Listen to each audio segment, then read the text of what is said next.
Welcome back to Kevin Pollak's Chat Show. I am, as always, Chat Show. How the fuck are you? And Happy New Year. How about that? It's a whole... What's that? Yeah, it's 2019, and who cares? Anybody? Somebody give me a reason to celebrate, won't you? Because I just can't find it. I started the new year in the most remarkable way, thanks for asking. Just be a minute.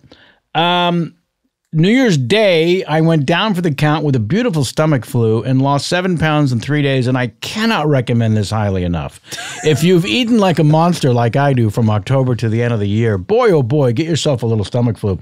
If I could figure out a way to package this, especially in Los Angeles, I would make just under $1 billion in a month, because all I had to do was sit in bed, pee out my ass every half hour, and binge watch television. It was beautiful. Yeah, I mean, there was some pain here and there, but I didn't do anything. I sat on my ass when I wasn't peeing out of it for 3 fucking days, and I lost 7 pounds. And everyone said, well, as soon as you get up again and you start eating normal food, you'll gain it all back. Not the case. It was the greatest jump start of a diet. I'm still a little nauseous. It's the 7th of January. Oh yeah, just the greatest fucking. And if someone had said to me, look, you're going to start your new year first 3 days on your ass or peeing out of it, and you can binge watch whatever you want. It's time to catch up. Show business shut down. It's kind of the perfect time. Well, we tried to do a juice fast, Jamie and I. Jamie, who's not here but sends her love in the worst possible way because she doesn't really care for you. We tried to do a juice fast after a day because you're trying to function. You're trying to walk around and be a person. We just started to pass out. It was like, I can't feel my face. What's happening? But if you lie down and binge watch TV, I think the juice fast would work because you get up like a stomach flu and pee out your ass every half hour. Happy New Year to you. For those of you who give a good goddamn, and my guest happens to be one of them, thank God. The Marvelous Mrs. Maisel Season 2 dropped over the holiday on your Amazon Prime. Hey, do you like 2-day shipping? Well, now's your chance to get free programming as well. It's just a way to get you through the casino. That's what this programming is. Amazon has spent $100 million on original programming just to get you to walk through the casino and spend some money. Yeah, our lead actress, Rachel Brosnahan, the brilliant leader of the gang, won a Golden Globe last night. We were all there. It was quite fun. 2-timer now. God bless her. It's the hardest thing in the world. Other than the fact that the Golden Globe voting body is a fucking joke. It's like 139 members. You can win with like 40 votes. It's the most corrupt organization since Chicago politics. And proof positive when the Kaminsky, whatever the fuck, won Best Show. But, and Michael Douglas, you know, if you have a list of who's funny between Sacha Baron Cohen, Jim Carrey, I'm thinking Michael Douglas, right? Let's move him to the top of that. Anyways, no bitterness. Yeah, that's it. We'll get to our guests. Write to us at kpcsfanmail@gmail.com. I will come back. Mike Zegan's going to be on the program, who plays my son on the Maisel program. He'll be on the chat show next week. So write me any questions about him or to him, and I'm happy to ask him. KPCSfanmail@gmail.com. All right, let's get to our guest. Born in London to parents Giovanni and Esteban. My guest today fell in love with the theater and studied the Guildhall School of Music and Drama in London. He did Royal National Theatre productions of Williams' The Night of the Iguana and Mammoth Speed the Plow, and later, in '98, received a Tony nomination for his Broadway debut in the drama art, which I saw him in, which was brilliant. I missed the Night of the Iguana, goddammit. For American audiences, although, he'll never get tired of this. And, of course, he's given us 137 other performances to never forget him for, but he instantly imprinted himself in our memories and forevermore in 1981 from the opening scene of Raiders of the Lost Ark and his exchange with Indy himself. Throw me the whip, throw me the idol, throw me the whip. No time to argue, throw me the idol. I throw you the whip.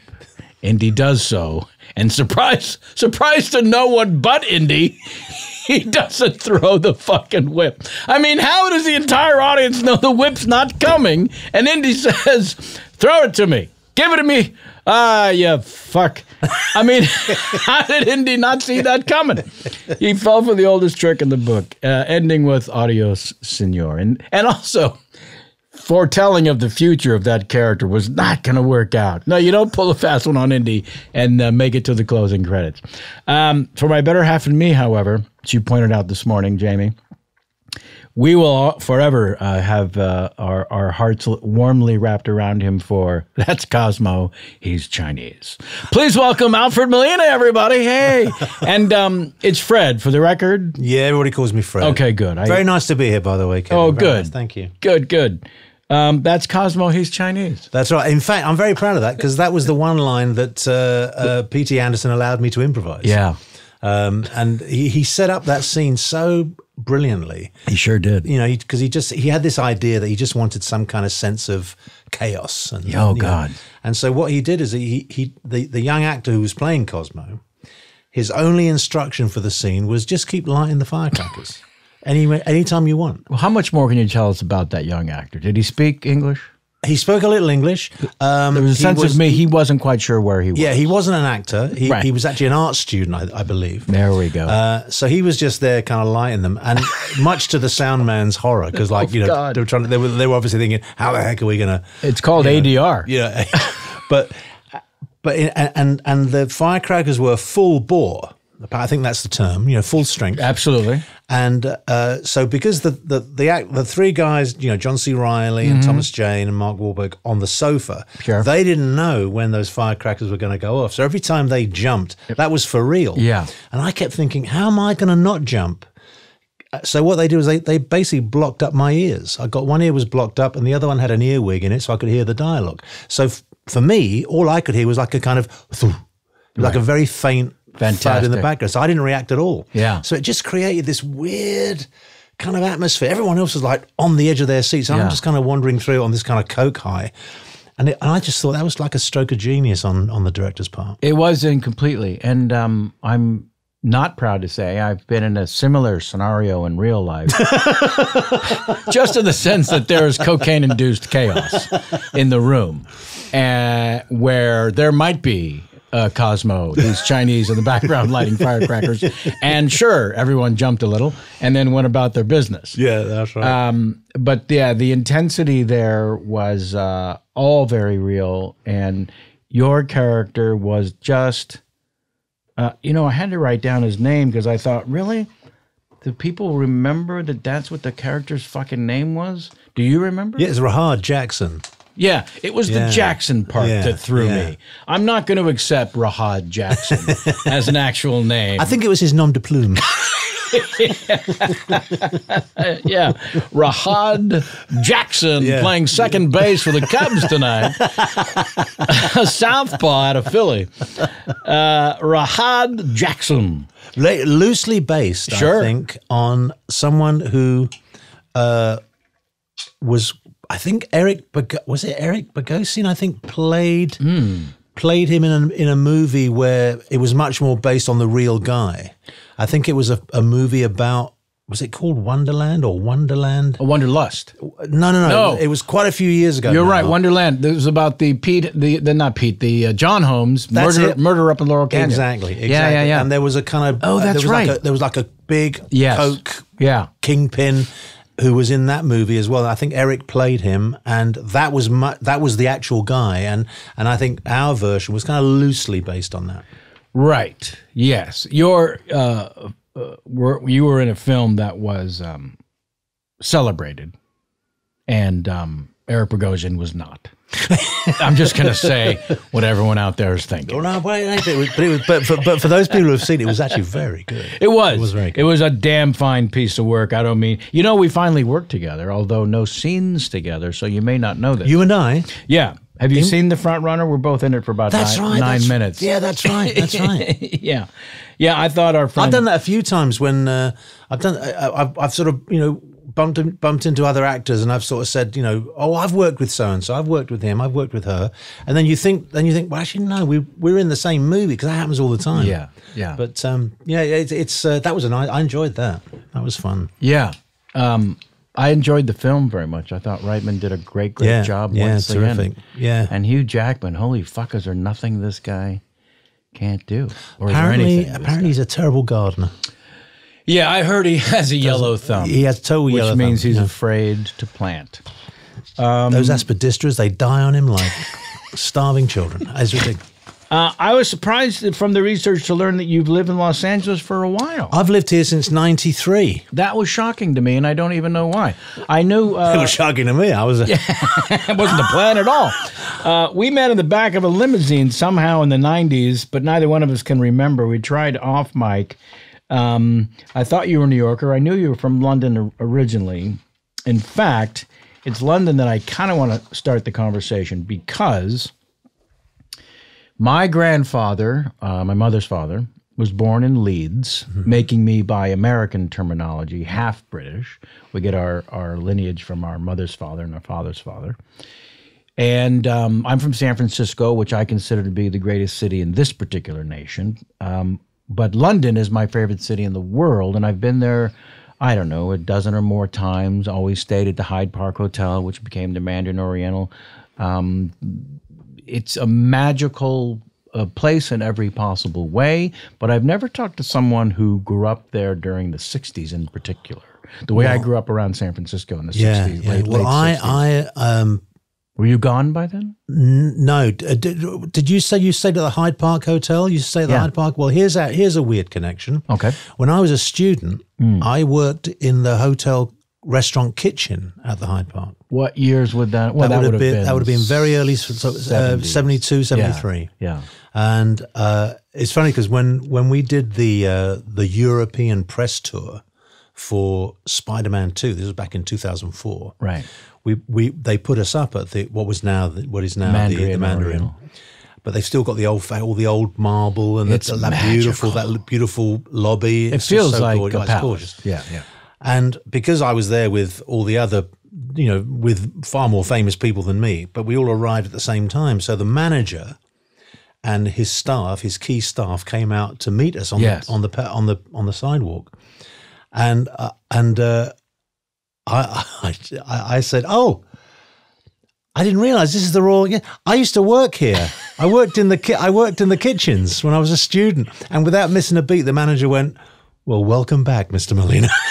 Oh, wow. So smooth. It was so smooth. Wow. But it was, I remember that. It's a great hotel. Yeah. With that view of the park at the back. Yeah, Hyde Park is one of the great walks. Yeah.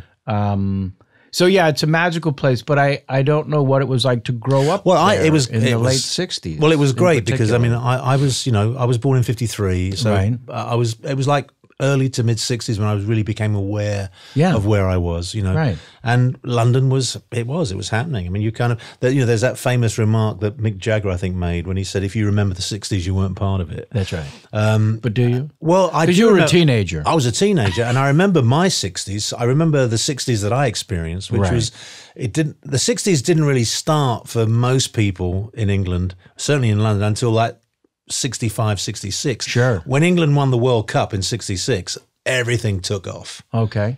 But before that, we were still living with the kind of vestiges of the late 50s. There was still a certain level of austerity around. The only people who were really having fun were the people who had lots of money. Right. And how were you connected to the music scene in the sense that I was only connected. I was only connected as a consumer. But that's what I mean. You're 11 years old when the Beatles take America in '64. Yeah. And I remember as an 11-year-old, I was listening to the Dave Clark 5 and the Beatles, and it was a thing. Yeah. So you must have been. Oh yeah. My first chunk. I remember my first chunk of change from my Saturday job. Was I had enough money. I went out and bought 2 singles. One was Paperback Writer. This was 66. Would have been 66. Paperback Writer by the Beatles, and I bought Can't Explain by the Who. Those were the two singles I really, really wanted. There you are. And I remember that feeling of being able to kind of buy your own music. That's right. Was like it was, I mean, it just felt so fantastic. Yeah. You know, and because of that was the only technology available to That's you. right. You know, most of the radio stuff was very limited. You know, most stuff was stuff your parents were listening to. There was like one show. You could get Radio Luxembourg if you could really get a decent radio and you could tune into it. It was slightly offshore, out in international water, and they would transmit kind of like great stuff. But you said it perfectly. You sort of took ownership. Yeah. Of music, by going out and buying a couple singles, and I can remember buying my first stereo, which was so basic. It was a turntable with a couple speakers, a little box no bigger than say a box of tissues on either side. On either side, that's what I had. With a little and did wire. It fold up? Yeah, that's what I had. And all it had plastic. It said on, off, volume. That's right. And then left, right. Oh man, we had the same fucking unit. I don't know who made that damn thing. Probably Kenmore here in the States. God, it was like, and I used to in my room. I used to lie on the floor. And put one speaker either side of my head. Yeah, they detached from the setup. Yeah. So you had a little, but you had to get close to it because the wires weren't very long. They were about 12 inches. So you just like lay there with the music. And I remember thinking that was like, I was in heaven. Yeah. It just felt like heaven. Yeah. Hadn't even discovered pot yet. That's right. This is way before pot. Well, not way before for me. I started around 13, but still. You did? Oh, sure. I think my first experience was, I think I was 16. Oh, yeah. Yeah. I think I may be, maybe a bit precocious, hyperbole at this point. No, but from 13 to 20, I'm pretty sure I smoked pot every single day. Wow. Yeah, I was devoted. I was dedicated.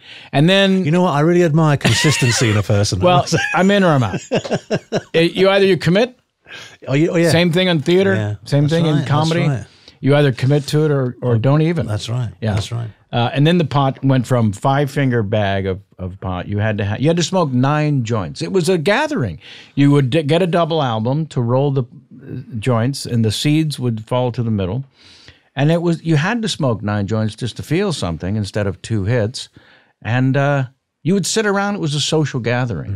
Mm-hmm. It wasn't an agenda to. I've got to ask you a question. I don't know if young people do this now because, young people kind of absorb their music and their pop culture in a kind of such a different way. Now it seems to be they sort of do it on their own somehow, on their phone, or on their phone. I mean, I remember when I was that age. It was like a group thing. Yes. You didn't, if you went out and bought an album and you were really excited, the first thing I remember the first thing I did, I would phone a friend or go to a friend's house with it. Yes. And we would listen to it together. Right. The idea of listening to it on your own didn't make sense. Yeah. Yes. And I can remember when I got, I was a big, by the time I was 16, I was really into American music. I fell in love with everything American. Cars, fashion, music movies. Such as. I got into blues. I remember there was on BBC Radio 1, which was the first version of like a radio station that was absolutely dedicated to kind of pop music. Yeah, and they had a programming section where on Saturdays in the morning they had a 1 or 1.5 hour show that just played like blues and R&B. And I remember they put on this track, and the guy just said something like, "This is Statesboro Blues," and he mentioned the artist, it's Taj Mahal, but I didn't quite catch Taj Mahal. So I hear this song, and I'm thinking, this is fantastic. Oh my God. And then at the end of the song, he said, it's on the album, it's available. So I rushed, when I finished my Saturday job, I rushed to the nearest record store and I asked, have you got Statesboro Blues? And no one had heard of it. And I couldn't, who's it by? And I said, I can't remember. And it took me a couple of days to find out. And I bought this album. I think it was Taj Mahal's maybe second album or maybe his first album as a solo artist. Wow. I bought this album and like the world just changed. Yeah.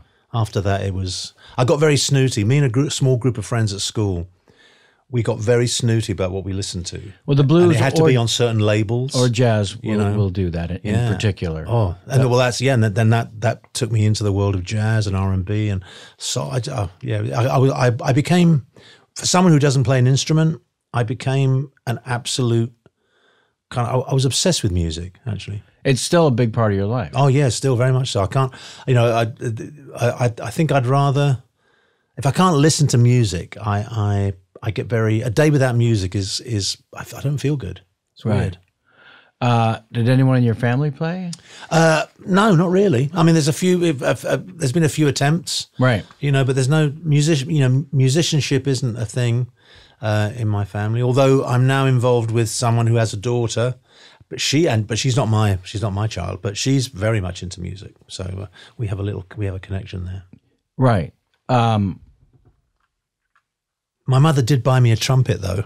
Did she? Yeah, she bought me a trumpet because somebody at school, I think on one of those open days at school where the parents meet the teachers, right? I think someone said, "Well, if he's interested in music, a trumpet's a very good instrument." Who was this lunatic? Some music teacher. It's called a guitar or a piano. You knucklehead. And she found this secondhand trumpet, and I was so disappointed because had she bought me a guitar. Yeah. But I remember just trying to play the trumpet and kind of giving up. She had just bought you a strumpet instead. Yeah. So, is there a sense as a teenager in the late '60s of what Americans are perceiving as this not only music history coming out of London, but also the mod scene? Oh yeah, the style. Yeah. I mean, there was because you heard it all the time. You heard it all the time in the news and it was always in the air that references to things British. Yes, the fact that the Beatles were such a hit over here, the fact that it seemed like every British band, every British pop singer that came over to America suddenly became famous. Chad and Jeremy, for fuck's sake. I know, and what's his name? Peter and Gordon. Do you remember Peter and Gordon? Yes, of course. And Peter Ashe then became a huge producer over here. Right. I mean, that gave us, it kind of gave you the sense, a certain amount of pride, obviously, but it also gave you the sense that somehow what was happening in London, in England, culturally and musically was somehow important. It had some value. Because there was still a notion that conquering America for any art form from the UK was a goal. Oh, absolutely, and it still is. Yeah. It still is. I mean, as you get older and more, hopefully more sophisticated, you realize that, of course, that so much of that is just driven by money. It's commercialism because it's a huge market. Yeah, that's right. And so right. it's sort of you're not you can sell more records, you can sell more people will see your movie, all that. But at the time, I remember it being. We would just hang on to hear interviews from a British artist coming back, and then you'd see them arriving. That was the other thing on the newsreels. Yes, you'd see all these people arriving back from America, looking amazing, right? And looking like they've eaten the best. They talk about the food, right? And we knew that everything in America was so big and so kind of everything was richer and better somehow. There was also because we didn't suffer the bombing, right? No, of World War II. You were never invaded. No, we really weren't. Apart from the Beatles. Right. Yeah, that's why we were able to use the word invasion so freely. But that everything was so, pristine, but also fanciful and representing, America was a Bertolucci. Somebody said the nipple of. Oh yeah, that was Bertolucci. He said if New York is the Big Apple, then Los Angeles is the Big Nipple. Yeah, right. Kind of beautiful. And then all these. But didn't get a laugh at the time. No, of course. I don't know not. if you remember that. He said that at some Oscar when he picked up his Oscar or one of them, and then it panned to the audience and everybody was looking at him like half the women were holding their nipples. Yeah, it was not a pretty thing. And then all those very historical moments of that time. We didn't mean to say that we were better than Jesus. We just meant we were better dressers. Yeah. Yeah, that was a big fucking history. So when does an idea of theater start to fester?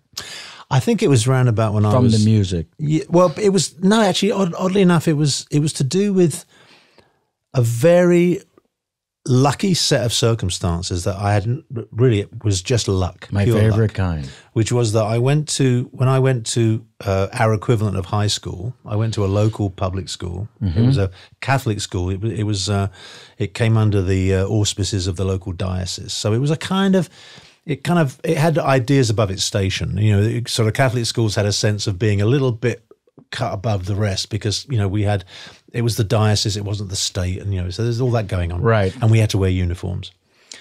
But my first day at this school was from also like the Spanish First World War. Well, it was uniforms. Yes, that's right. Yeah, you know, I had a very nice little swastika on my hat. My first day at the school was also the first day of a teacher called Martin Corbett, who became a huge part of my life because he arrived as the deputy head of the English department, and the first thing he did was he started up a drama club, and he started directing plays. How old are you? I was 11, 12. That's amazing.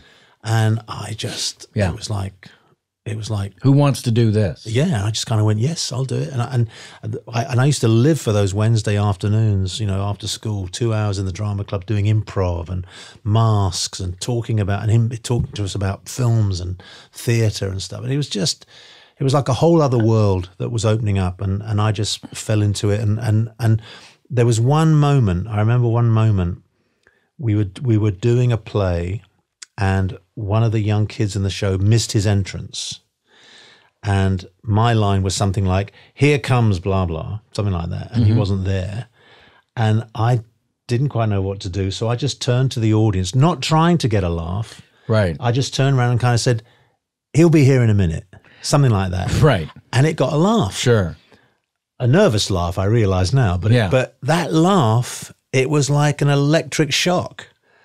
Absolutely. And I just went, oh my God, this is, this is what I want to do. Yeah. And I just kind of was never looked back.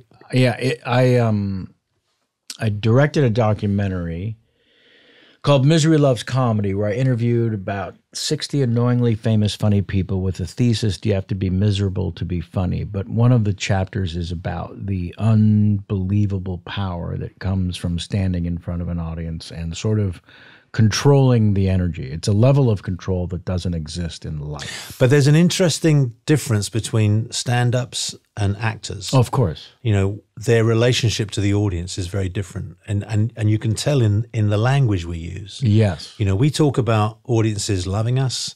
That we say, oh yeah, they loved it tonight. Yeah. It felt really good. Stand-ups very often talk in much more aggressive terms. They talk about killing the audience. That's right.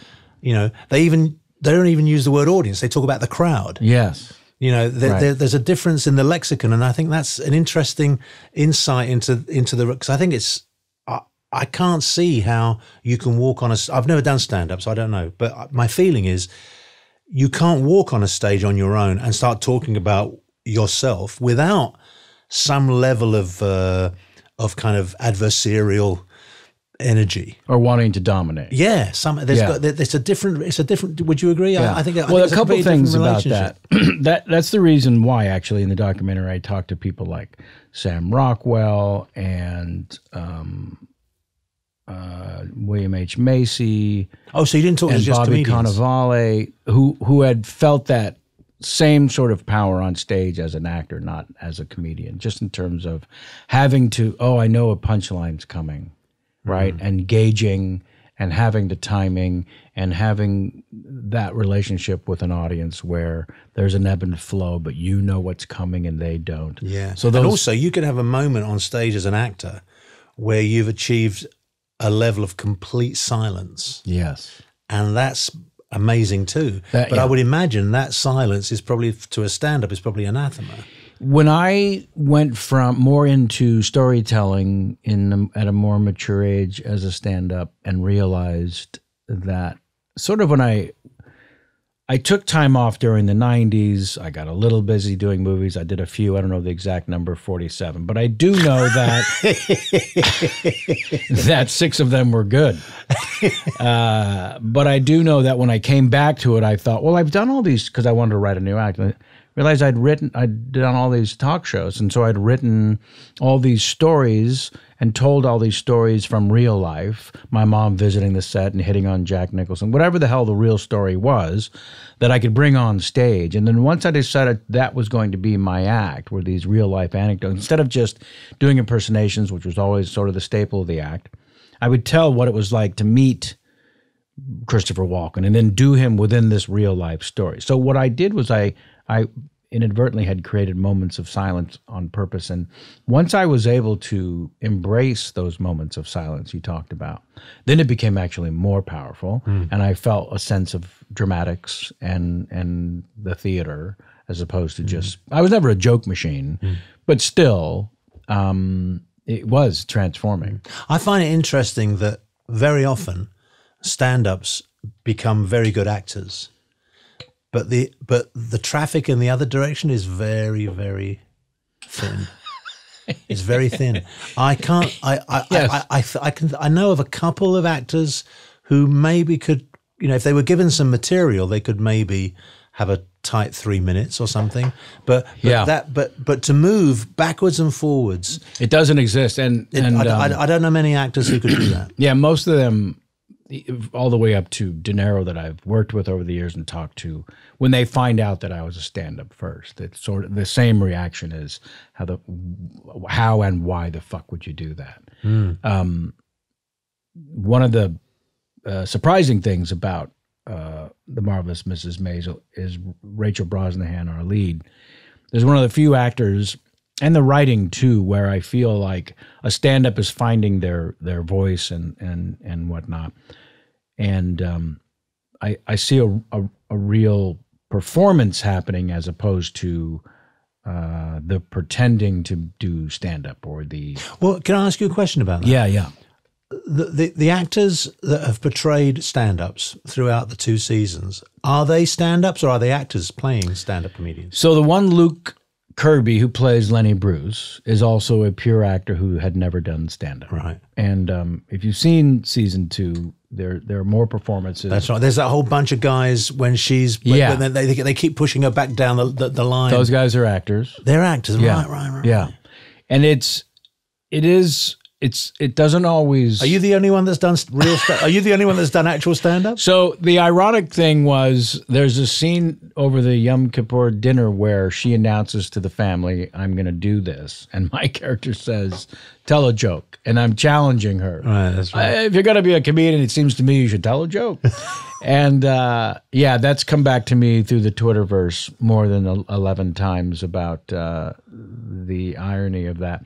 I'm gonna paraphrase, but there's a great line in that scene, isn't there? When you say something like, "It help if you're going to be a comedian, it helps to be funny," or something like that. Because otherwise, you're Abe, and I point to Tony Shalhoub. Right. Yeah. I thought that was brilliant. The advantage I think we have is that our show creator, who's not only a brilliant writer, Amy Sherman Palladino, too many vowels. Her dad was a Borscht Belt comic who worked the Catskills, and she grew up around that world. So for her to write these monologues is not as much of a stretch as a so-called normal television writer who studies stand-up and then figures out how to craft a joke. Yeah. And also it helps that the character is not a joke machine. She also is a storyteller, a truth teller, and the funny comes from, isn't this fucked up, this thing that happens to all of us, which is, of course, has become quite the norm.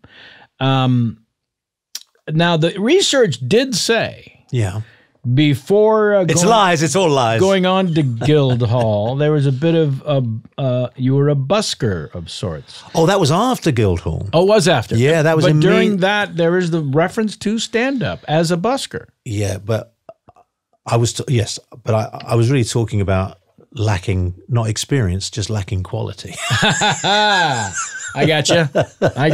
I did a little bit of it, and it was terrible. But so also, that was no. What it was after Guildhall, but before the Royal National Theatre. I graduated from Guildhall in 75. Yes, and that first summer of 75 was the first summer of the Covent Garden Street Theatre Festival, which has now become a huge thing that happens every year.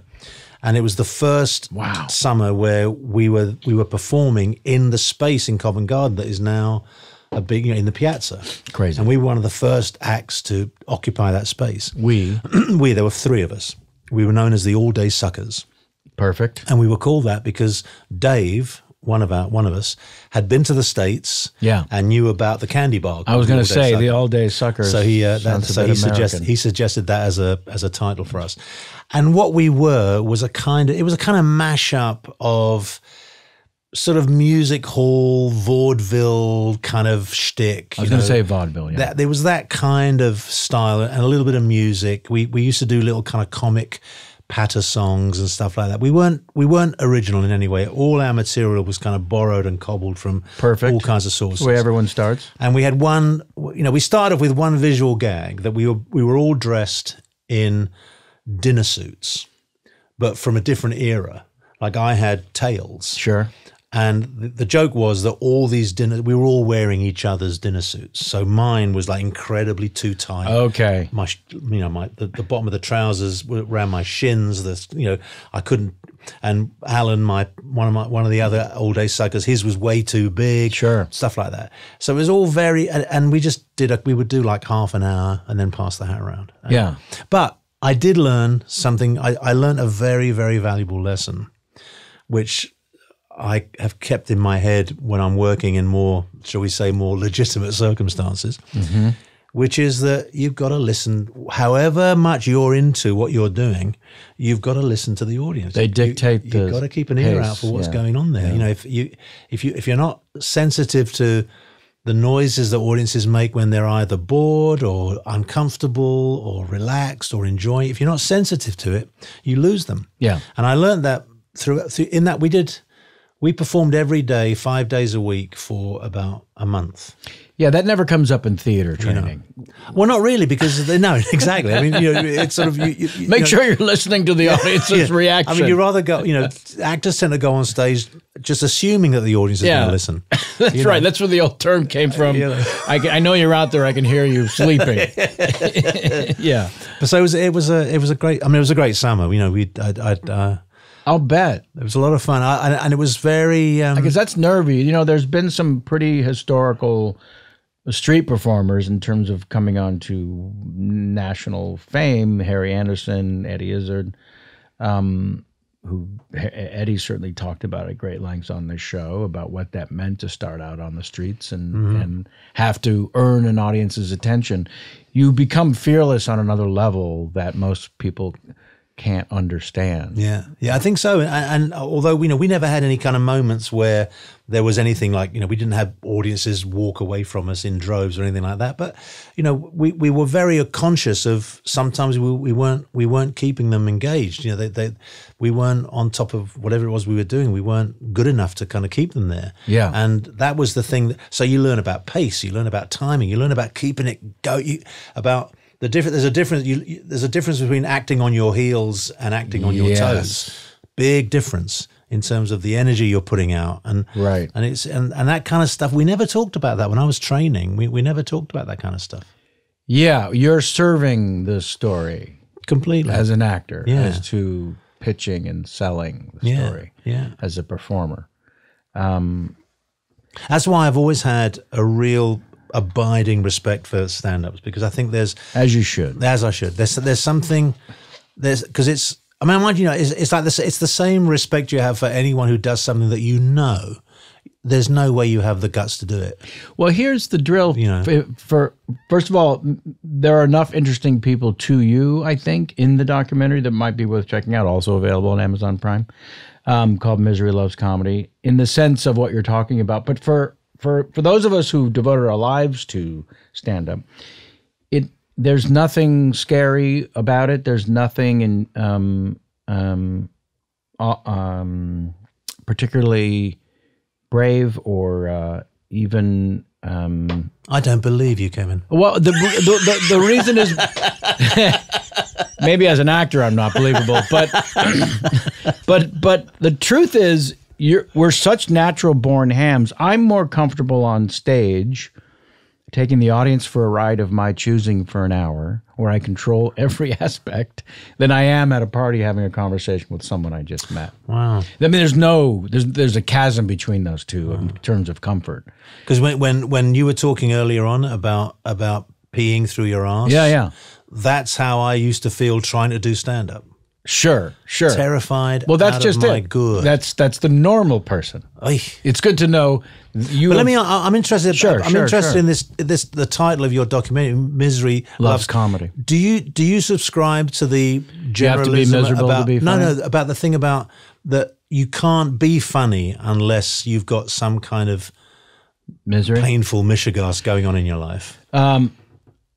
Here's what I learned from doing the documentary. Can you be happily married, proud of your kids, loving the neighborhood you live in, getting on well with your neighbors, and still do stand-up? Of course. And here's what I learned from doing the documentary, because I was the other side of it. I came from a very happy middle-class suburbia with a great deal of love and no drama really in the family to speak of.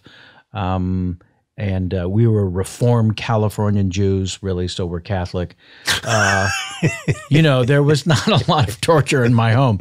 So I was always fascinated when I finally got out into the world and met tortured artists. What's your fucking problem, first of all? But also get over yourself, second of all. And then third, just get out of your own fucking way. So the documentary for me was a journey to find out, why are these people so fucking miserable, and do they need to be miserable? And what I found was, regardless of the art form, a painter, an author, right, a playwright, a poet, a comedian, or an actor, in order to... I'm not happy with the billing. Nor should you be. I put the one that makes the most money last. In order to portray misery and pain in any art form, you had to have suffered it at some point. When you're going through pain in the moment, you should stay away from performing altogether.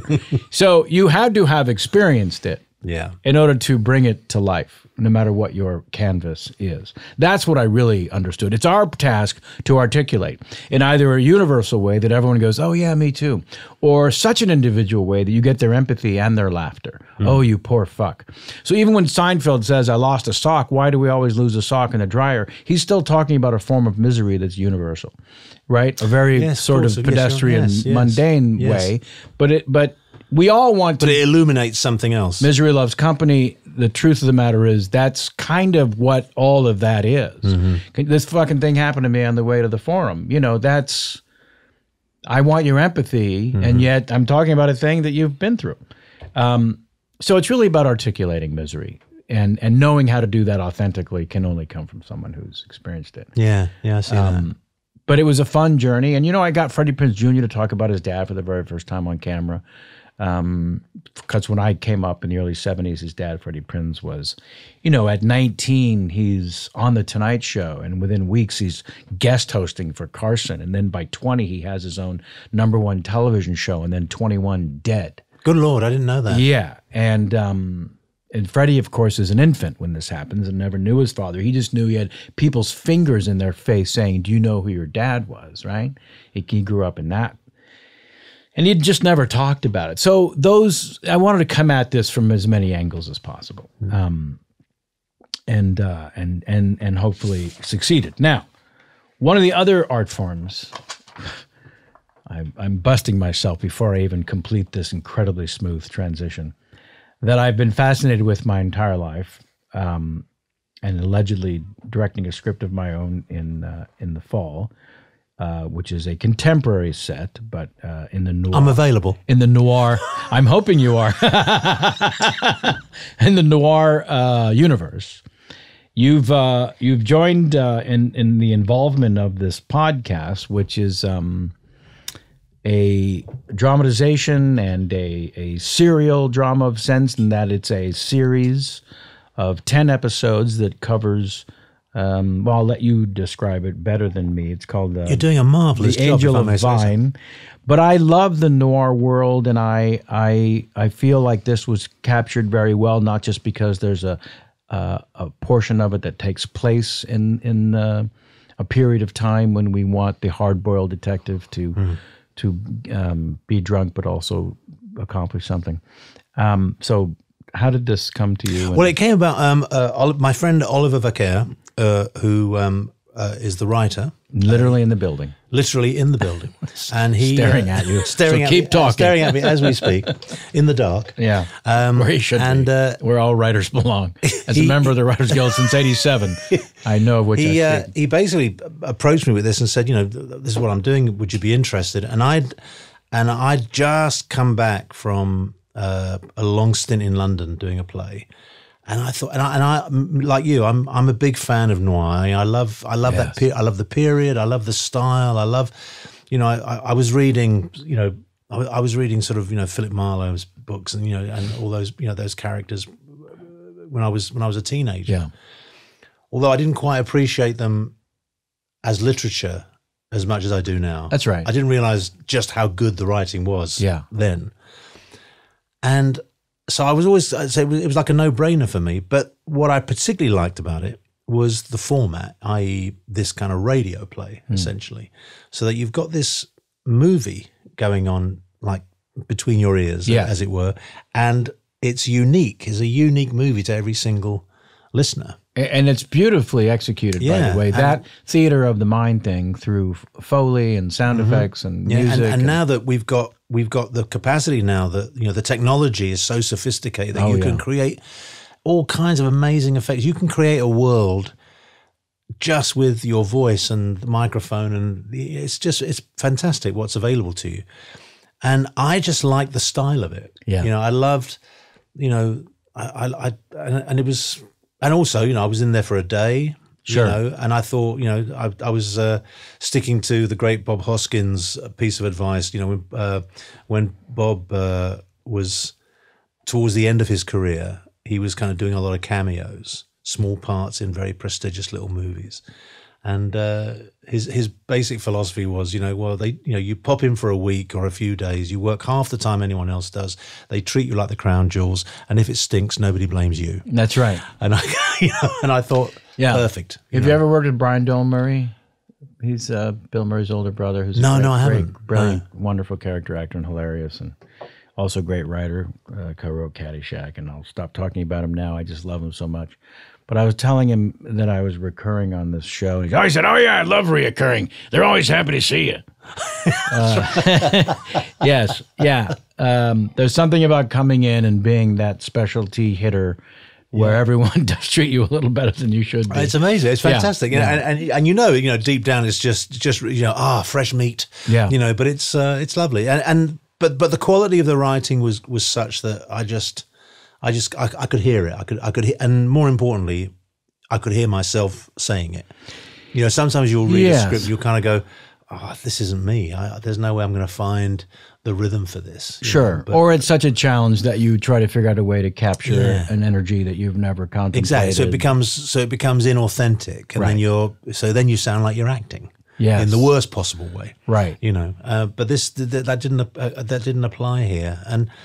And on a personal level, Oliver's my friend, and I was just so proud of him and his effort to kind of get this done. He actually did that thing. We give each other that kind of advice all the time. Hey, mate, do your own work, man. Don't wait for the agent to phone you. Just get out there and make your own stuff, make your own thing. And he did. He did. And I think that that kind of endeavor, that kind of commitment, deserves support. Well, that's great to hear, because we are limited by our imagination only, especially if you have award-winning actor friends who can come in and, listen. It is a great piece of material, which you want to help your friend, but what a relief that he also gives you a great piece of material at the same time, because there's one. No good deed goes unpunished, and then there's the version which this is, thankfully. The Angel of Vine. So it feels familiar, right? The story itself, the drama it follows feels familiar. So there's a sense of this happened. Is this the Black Dahlia? What what I mean? There's that going on in your head. But also all the actors are playing the drama straight, and they're committed to all their roles and performances. Yeah, well, that's something that Oliver was very, very keen to stress. And which was that the only way that this is such a heightened, stylized form. Yes. Because it's kind of loosely based on true events. It's loosely based on a certain style. Yeah. A style that we all think we know. You know, you say film noir and everyone kind of goes, oh, yeah, I know what you mean. These guys in trench coats, you know, in the rain, you know, smoking Lucky Strikes. You know, we think we have it in our heads. Yeah. But then when something comes along that where both the quality of it and the intention of it kind of subverts all that, makes it original. Yeah, at the same time, and that's really, you know, that's really exciting. Yeah. Well, I'm a bit of a podcast big fan, listener to a lot of true crime sort of documentary style. What's your favorite? What have you been listening to of the recently? True crime ones? Yeah. Oh golly, who do I want to plug? That's what goes through my mind. I tell you what I've been listening to. Yeah, please. Recently. It's not a true crime series, but it's a podcast about the history of Hollywood and movies. It's called You Must Remember This. Yeah, I've been listening to it from the beginning. It's great. I love that show. Yeah, I love it. My only problem is she pronounces her D's like a T's like a D. That makes me a little nuts. She has she's wonderful, and just not to take anything away from her, but when you're in my ears that fucking much, I need you to enunciate your T's. Well, give me an example. So instead of butter, she would say butter. Butter. But there are certain words, that's a bad example. Maybe she's trying to get you into bed. There are certain words that are, this is really a stupid nitpicky thing, because the show is insanely successful. Oh, it's fantastic. And it's also I love the way she signs off with, I'll try and do it. She goes, join me. Yeah. Won't you? Yeah. It's like, and she's talking to me. Yeah, she's talking to me. I'm the only person listening. And she gets other great actors. Well, listen, we can all use a little creative and constructive criticism. And mine would be Miss Longworth. Is that right? Isn't that her last name? I think so. She's wonderful. But seriously, work on your diction, honey. He says while he's wearing a Time's Up ×2 bracelet.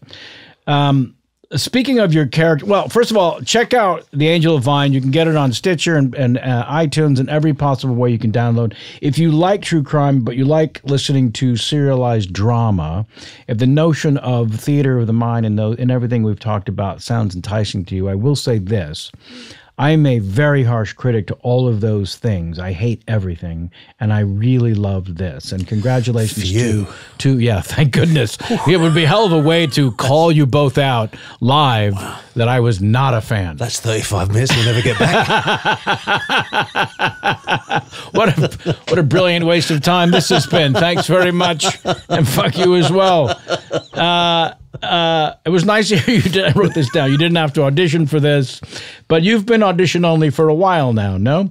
I have a friend who says, "Oh no, I'm audition only," with great pride. But your ability to every now and then we get to play these period pieces, you know, whether it's Frida or there have been a number of performances throughout, but just in 2017, the Feud limited series. What fucking joy that must have been. It was great. That was possibly, well, I think without a doubt, and with all due respect to every other television endeavor I've been involved with, that certainly was the most satisfying and the most interesting to kind of work on. Yeah. And I've loved stuff that I've done on TV, you know, so I'm not sort of, you know, diminishing anything else. You're not shitting on the Law and Order days. No. But there was something about, and I think it was to do with the fact that it was so, because it, you know, it was historical, it was period, there was all these other dimensions that we had to take on board, you know, because very often, I mean, one of the things that I'm always very conscious of when I see things that are set in a specific period is that very often the actors look as if they're wearing costumes. Yes. It affects the way they move. They don't look as if they're ordinary people wearing what would have been ordinary clothes, just their own clothes. They look like they're wearing, you know, they're kind of conscious about what they're wearing and how they look in it. Yeah. And whereas this was so beautifully designed, and you just, I remember just thinking this was a world that was being created on my behalf, as it were, and all I had to do was just exist in it, and somehow it was going to make sense because it was so well written, sure, so well designed, so well directed. It felt as if, I would have to be some kind of idiot to really screw this up. When people comment about Maisel, I tell them there's no way to fuck this one up. But you're right. It is a piece of material, and it is a period in time, and also the actors on the damn thing. So many of your scenes with Jessica Lange. That's right. And there was, so every day your expectation, my expectation every day was very high because of the people that were involved and so on. And it's a bit like that old adage about the athletes often refer to, where they say, the only way to improve your game is to play against people who are better than you. Mm-hmm. And that's very much the case with acting. If you're lucky enough to work with people that you just know are bringing a whole other level to their work, you can only improve. You can only kind of bask in that sunlight. Yeah. Yeah, I played a little bit of competitive tennis, and that was certainly the real world truth of that sport. Yeah, and even if you lose a point, you've learned something. Yeah, you learn about why you lost it. Yeah, and just the ability to step up your game in a way that you are forced to do out of respect. Exactly. In this case, your scene partner. Exactly. But it was just executed beautifully, and those. I learned, for instance, that you don't put a hat on a bed. Keep talking. Because apparently that's very bad luck. And I was rehearsing a scene with Jessica Lange where she's in a hospital bed and I'm coming in high dudgeon, basically to sell her, either you turn up on the set first thing tomorrow morning or, you're out. Mm-hmm. And my costume included a hat. And I wanted to kind of convey my lack of respect for Joan Crawford in that moment, because I didn't believe that she was really sick. I thought she was just doing this to, make a point, to kind of, one up Betty Davis. So I wanted to kind of convey my disdain for her behavior. So I walked into the scene and I just took my hat off and I just threw it on the bed. And Jessica kind of went, "Don't do that. Don't put a hat on a bed." And I just went, "Oh, sorry." I just took it off. So we had to do it again. So I thought, well, I didn't know that. I didn't know that before. Wow. Yeah. It's the little things. It really ticked her off. And one's superstitions should never be underestimated.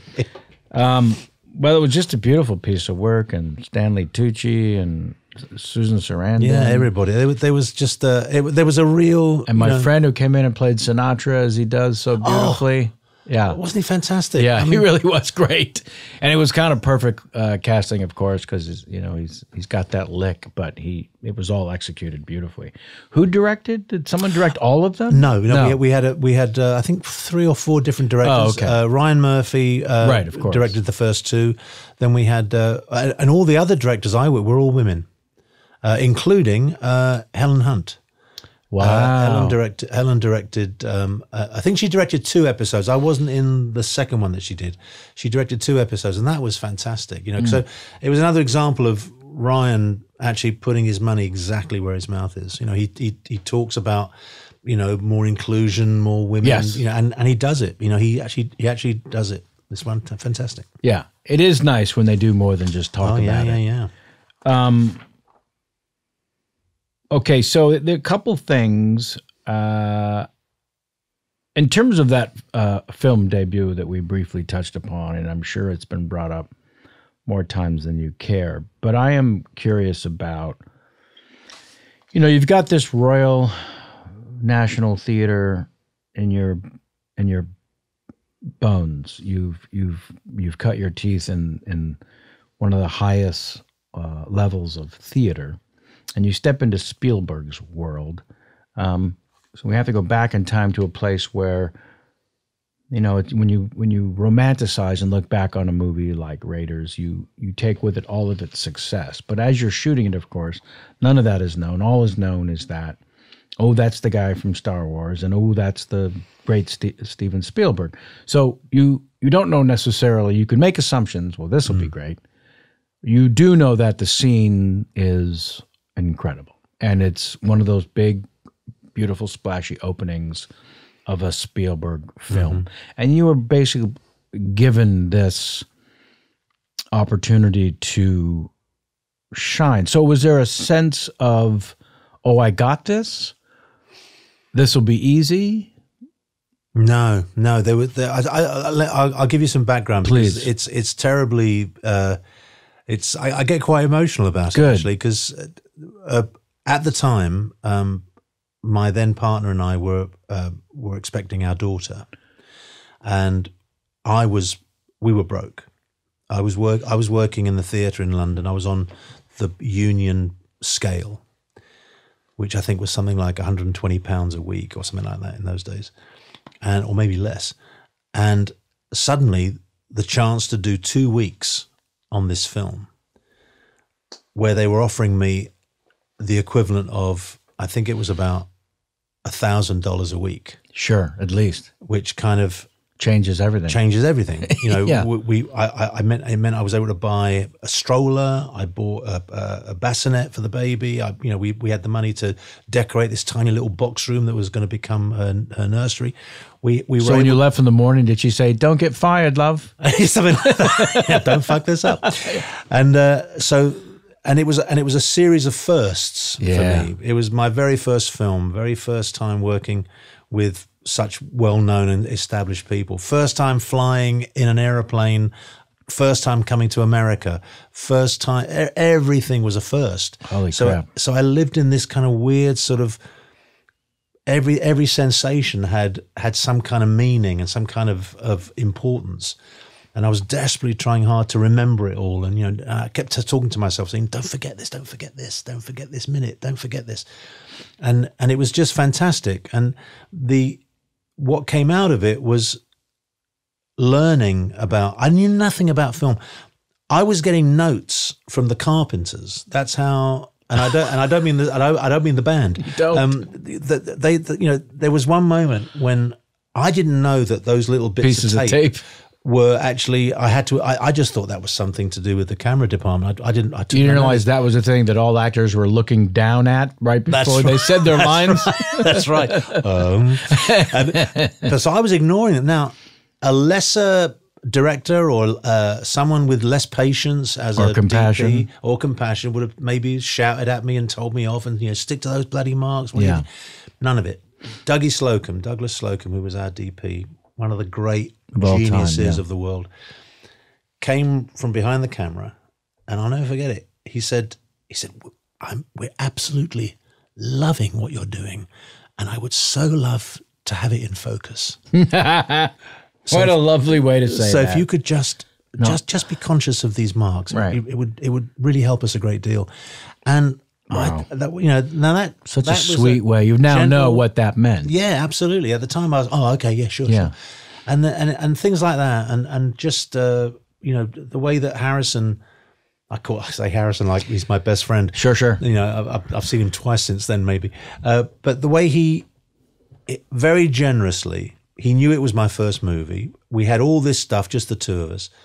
Some of it quite complicated, and he just, in a kind of figuratively, and I think as a fellow actor, just kind of put his arm around me and just kind of said, this will be fine. Yeah.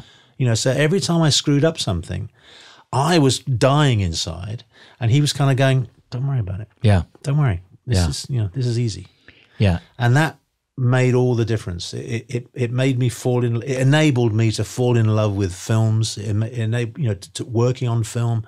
It made me want to work harder. Sure. It made you want to be that kind of actor that you became, which is, I hope so, generous to others. I hope so. Up, I'm sure. I learned so much, because it's very easy to. It's very, if you're a newbie, it's very easy to get lost in the mix, because everyone else has got, really, let's be honest, everyone else has got much bigger problems to deal with. That's right. In a way. Yeah. But the fact that it was, there were crucial people who took the time to explain. That's what it was. It was just, they weren't kind of mollycoddling. They weren't kind of treating me like I was special. They were just taking the time to explain. Yeah, I was just thinking, it's not only sort of beautiful and wonderful, of course, but also, now that we've been around far too long,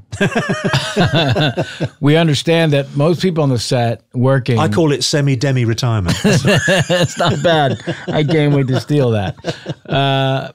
Most, especially actors, we do love telling stories and sharing experiences and helping each other along the way. But also, the actor in your case that you were that day would be the only newbie who would be teachable and someone you could help and someone that you could, sort of nurture. Mm-hmm. And that is an amazing opportunity for someone who has any sort of heart doing what it is we do. Otherwise it's everyone just hitting their marks and don't bump into the furniture. Yeah. And it made that experience it's still so alive in my memory. Yeah. And I've thanked Stephen publicly several times for what that movie, meant for me and what it did for us as a family and everything else. It changed my life in a way that wouldn't have been obvious in terms, I didn't win an award or didn't change my life in terms of the money I was making or anything like that. But it changed it in a much more fundamental way, a much more profound way. Yeah. And it was all to do with how I realized I could comport myself in this industry. Yeah. Right. And that was the huge gift. They made you feel like you belonged and you they made me feel like I was a member of the tribe. Yes. And that means more to me than anything. You belong here. Yeah, exactly. Yeah, you've earned this spot. Exactly. And we won't let you fuck it up. That's pretty nice. Despite your best efforts. Yeah. Despite your repeated efforts, we're going to make sure you hit that mark, buddy boy. All right, so this portion of the show is a segment called Ask Kevin. You're allowed to ask me any question whatsoever. Could be completely silly or sincere or neither. If you want to pick up about the Maisel thing, you certainly can. I've shut it down for the better part of the discussion. But this segment's called Ask Kevin. And again, you could have no questions whatsoever. Oh, you're talking to me, Kevin. Yeah. I'm so sorry. I thought you were talking to your audience. And then I went, hang on, we're not live, are we? Are we live? No, we're not live, are we? Yeah, call us at 1-800 Talk to a Jew. Still learning about the podcast business. No, I think I also prefaced by saying we used to be a live streaming video show. So yeah, that would have been a question for our audience. We used to have a chat room where Jamie would sort of field their questions and forward them. But I decided to turn Ask Kevin into an opportunity. Well, actually, I've got a question. Yes. I'm going to show you on this coffee thermos where Kevin Spacey touched me. No, that can't be that can't be your question, could it? No, it was, but not anymore. No, I think we're about the same age. I think. A couple years apart. Yep. As you're getting older, do you find that you're getting more picky about what you do? Are you finding it? There's got to be a better reason to get you out of the house? Yeah. Or is that just me? No, it's not just you. And I've had other actors of our ilk and age. Jamie Lee Curtis and I were laughing not too long ago on this show about and she just had great success with Halloween, so it no longer applies. But don't put too many exterior night as a way to start a scene in your scripts if you want me on set. Let's lose the exterior nights, especially February. There are certain elements where we're going to be a little tougher by page 5. That are you going to really get me out of my house for this? Yeah, absolutely. Yeah, I thought I went through it thinking, God, I'm turning into some lazy bastard who can't be bothered. Oh no, that can't be me. That's not me. Well, it's choosing a quality of life. Yeah, at some point. Yeah. It just I just wondered because I've had this conversation with lots of actor friends and my age and there seems to be a wide range of attitudes. That some people are kind of saying, oh no, now's the time to take risks. Now's the time to really, you've proved no one's wondering whether you can do it. Now's the time to really go for something. That just sounds like Steven Weber. Whatever, it was Steven Weber. Whatever scares you, go for that. Go for the. Yeah. And I'm thinking, sit down and relax. Yeah. Steven. I told my agent once. I said, you know what? Now that I'm in my 60s, I think. Let the young guys do all the running and jumping. Let me do the pointing and shouting. Put me behind a desk with a character with a line that says, go out there and get them. Get out there or just call me. Yeah. when you find him, you know, or things like that, you know. Yeah. I mean, and it's just sort of. It is one of the weird things about. I'll just keep bringing everything back to Maisel. It is one of the weird things about Maisel. It took me this long and getting into my 60s before I got 8-page scene oneers where my character's a blowhard who doesn't listen and just talks.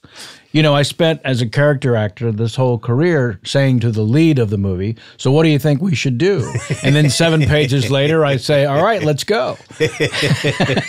But my guy, you know, you look at a page of dialogue and it's me, them, and I'm just not used to that at all. I worked with Christopher Meloni. Sure. Who's one of my favorite people. Yeah, he's great. And we would, you know, I did an episode of his Law and Order franchise, but he was still doing it. And I said to him, I said, "You've been doing this for years now. How do you keep it fresh? How do you stay engaged? Because you know it's a procedural. You know, the structure's the same week after week." Yeah.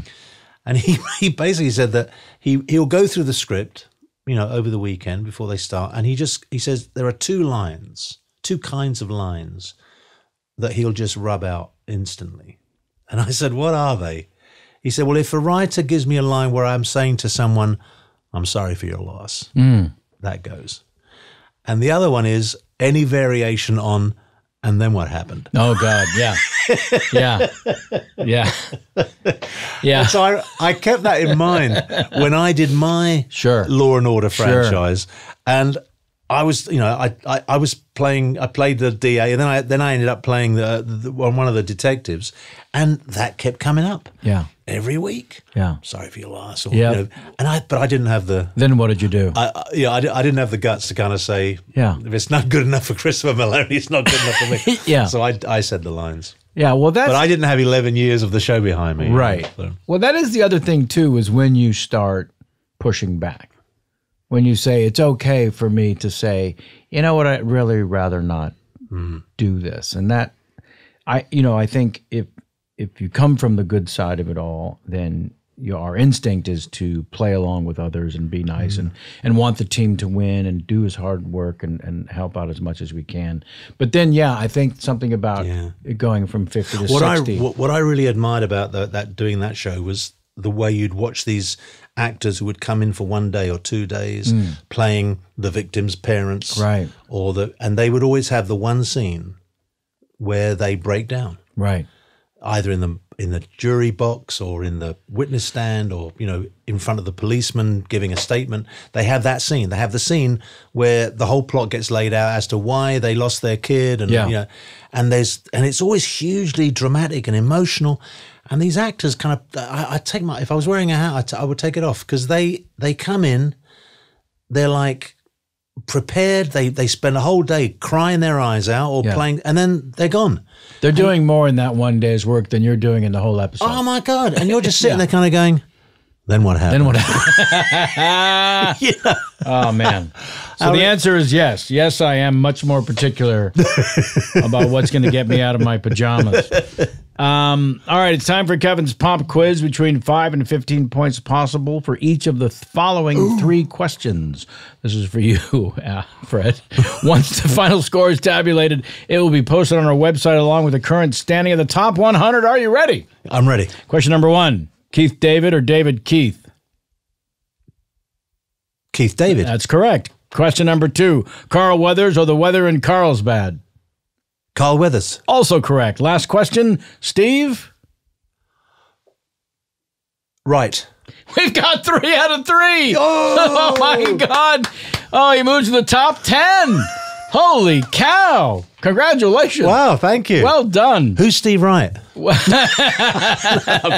kidding, Mr. Wright. I'm kidding. Well, nicely done. Again, the name of this beautiful podcast, I keep looking back because I don't want to fuck it up, and it sounds like... now, if I'd have said Steve Jobs, that would have been incorrect? No, the way that particular game works is that we would have got just as excited. Oh, God. Because if you follow along, it's this or that, the first 2, and then the last one is just last question. You don't even have the answer Steve? in there. Yeah, it's a bit of a joke. The Angel of Vine. The Angel of Vine, the creator again is your Written dear by friend. Oliver Vaquer. How are we spelling back here? I think it's VACQUER. No, we're not even close. VAQUER. There we are. That's it. Yeah. It's like cowboy without the O at the end. Nice. Vaquero. Very nice. But the O is gone. The Angel of Vine. Check that out on Stitcher or however you do your podcasts. 10 episodes. I promise you'll enjoy. I believe we have the lead detective, Joe, is coming on the show also in a couple of weeks. I'm very excited to talk to him about that. I thought he did a smashing job. Yeah, he's fantastic. Wonderful actor. Lovely actor. And terrific in this podcast. He really is. Fantastic.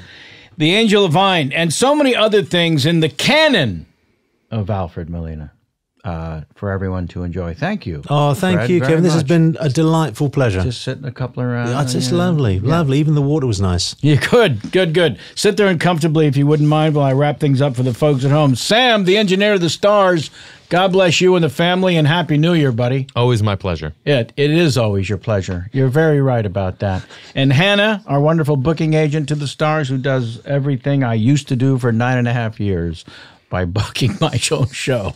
Corey 11 in post. Jamie Foxx and Sam Levine not with us again today, and it's becoming a bit like Matt Damon on the Jimmy Kimmel Show. You'll never see them again. That's not true. All right, write to us at kpcsfanmail@gmail.com. That's our show for this particular outing. Until next time, and as always, get out of my face.